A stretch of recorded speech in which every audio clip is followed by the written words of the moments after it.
Welcome to the Packer Mentality Podcast, where I try to keep you up to date and shed a little light on what is happening on and off the field with the Packers. A big thank you for everyone tuning in. Your active engagement has played a crucial role in shaping this channel. Please take a moment to subscribe, share your comments, and connect with me on social media at Packer Mentality. Don't forget, you can find this podcast on all your favorite podcast platforms. My Friday episode has been one of my most watched episodes. Guess that means you guys either like mock drafts or you're big Jeff Hafley fans. Seriously, thank you all for watching. Mock drafts will continue every Friday until we get to the draft, no question. If you would rather they happen on Mondays like everyone else, I will consider it. Please let me know in the comments. Today, I'm going to start my position group reviews. This will be an overall quick review of each player for the season. I will be talking about which players might not be on the roster next season and what the Packers can or should do to make the position better for next season. To be clear, this is for the active roster guys only. I'm not discussing guys on the practice squad that we never saw during the season. We are on a schedule, and I will have this done before the start of the new league year and free agency on March 13th. Now that we've got that out of the way, let's talk about the Packers quarterbacks and running backs. The quarterback room is pretty easy to get through. We came into the season a little nervous. Aaron Rodgers was gone, traded to the Jets. The keys to the offense were handed to Jordan Love. Yes, he was a first round pick. I will admit that I was not sold on that pick when it happened. I didn't bash Jordan Love, though. I was cautiously optimistic that he would be okay. I was more concerned that they made him the starter this past season and then saddled him with a surrounding cast that was really young with a lot of question marks.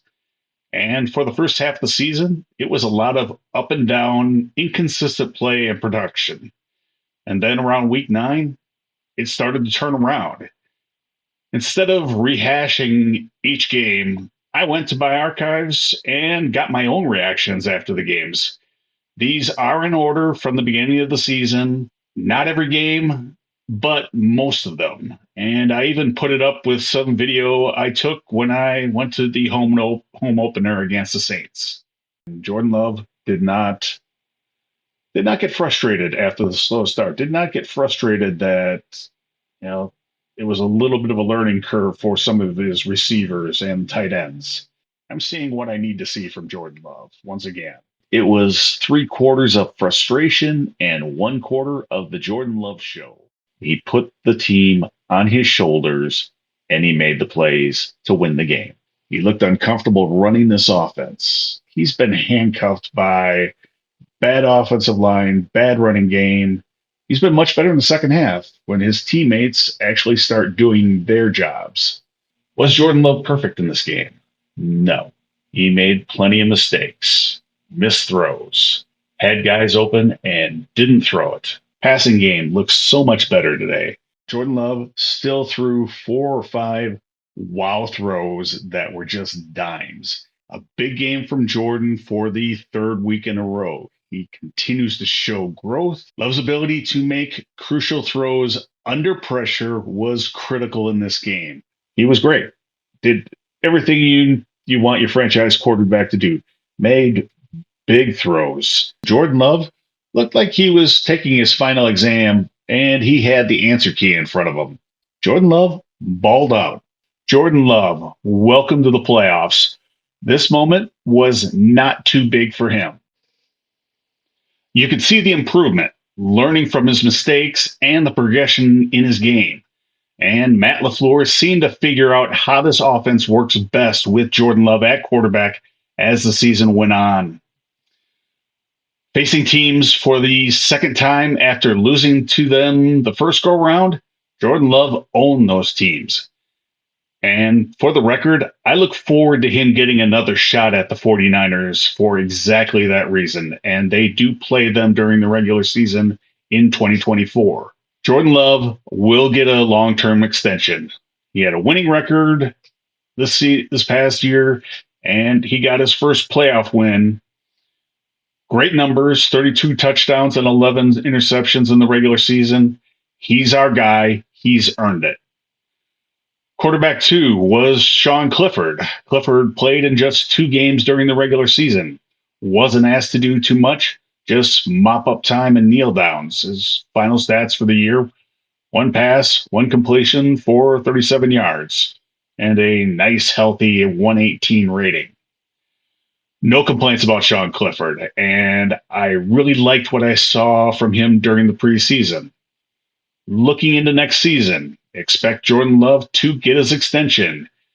And then with both these guys under contract, I don't see any reason to spend any money or draft picks on the quarterback position. If the Packers stick with this quarterback room, I'm not going to be mad. On to the running backs. Despite a couple injuries that cost him 6 games during the regular season, Aaron Jones definitely made his case to stick around by finishing the season in the best way possible. When Matt LaFleur finally figured out how to make the most of his talent at the end of the season, Jones finished the season with 5 straight games over 100 yards, including the playoffs. He was a leader to the young guys on and off the field.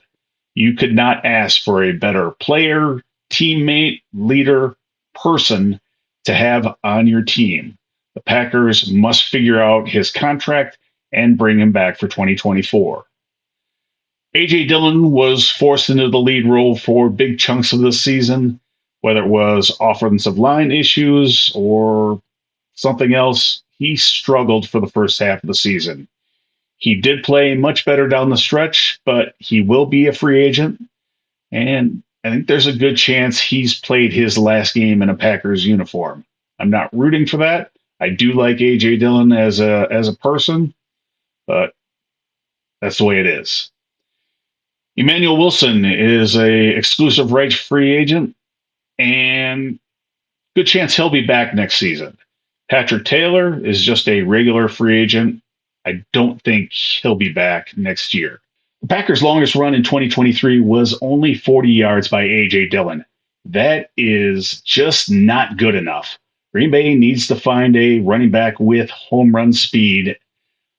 I do expect the Packers to spend a draft pick, possibly 2, on a running back in the draft. You just might see that happen in my mock draft on Friday. Please come join me for that. Before we wrap up, please remember that your thoughts and comments are always welcome. Don't hesitate to share them in the comments section. Subscribe and connect with me on social media. Wishing all of you a fantastic week. Until next time, please take care, be safe, and go Pack Go.